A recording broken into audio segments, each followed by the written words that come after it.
Judaism, there is a concept based on a Talmudic passage which at first glance seems to be blasphemous.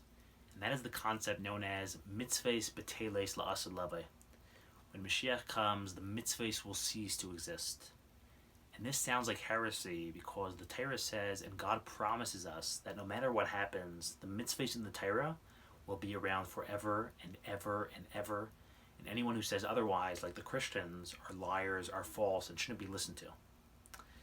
And there are many explanations given to explain this concept, but the Rebbe once explained it as follows. He said that of course when Mashiach comes, we're still going to keep all the mitzvahs. Of course when Mashiach comes, we're still going to keep Shabbos, we're still going to put on tefillin, we're still going to wear tzitzis. But the mitzvah element will become batal. The mitzvah element, the commandment element, will cease to exist. In other words, when you have two beings that are not fully aligned with each other and don't understand each other perfectly, so in order to get along and in order to connect, one of them is going to need to communicate and say what they need and what they want. And only then can they become aligned, only then can they live together harmoniously. And it says that very similarly, now during Golus, now during the exile, so us Jews are disconnected from Hashem, us Jews are unaligned from Hashem, us Jews are not in tune with Hashem. And because of that, now Hashem has to command us, Hashem has to tell us what He expects of us, what we need to do in order to build a connection with Him, what we need to do to stay connected with Him. And we have to listen to those commandments, we have to listen to the mitzvahs, whether we appreciate them or not, whether we see the value in them or not, whether we see the effect they have or not. As opposed to when Mashiach comes, so then we're going to be so connected with Hashem, we're going to be so in tune with Hashem, we're going to be so aligned with Hashem, we're going to be at one with Hashem, that His desires will become our desires, His needs will become our needs. And we will then understand Hashem so perfectly that we will automatically, as a matter of course, do all the mitzvahs.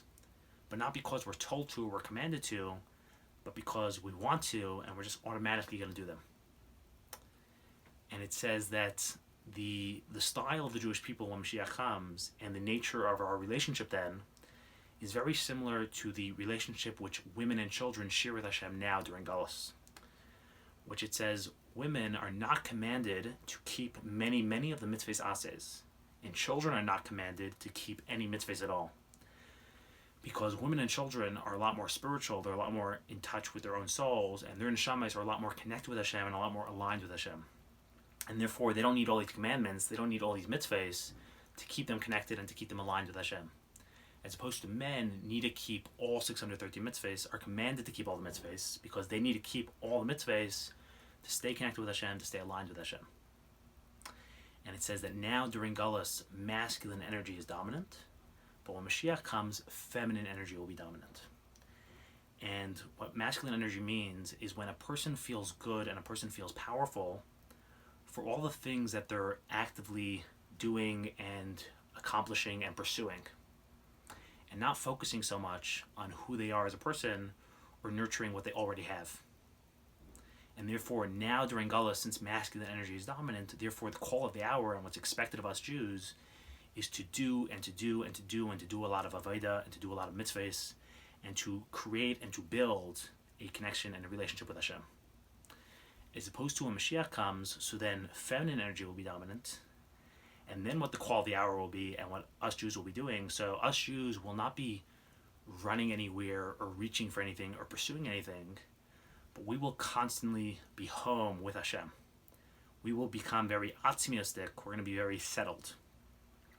And we're going to be constantly enjoying who we are and just digging deeper and deeper and deeper into the inherent connection and relationship we share with Hashem and that we solidified throughout the Golus. Yeah, and basically just to conclude, it says that then of course, as a matter of course, we're still going to do a lot of things, but our value and our power is not going to come from what we do, but our value and power will come from who we are. And it says that the Jewish people then will develop this very powerful personal magnetism, and all the Goyim, we will passively attract and draw all the Goyim to us, and they will be drawn to our beauty and our power then. So Mashiach now, and have a wonderful day.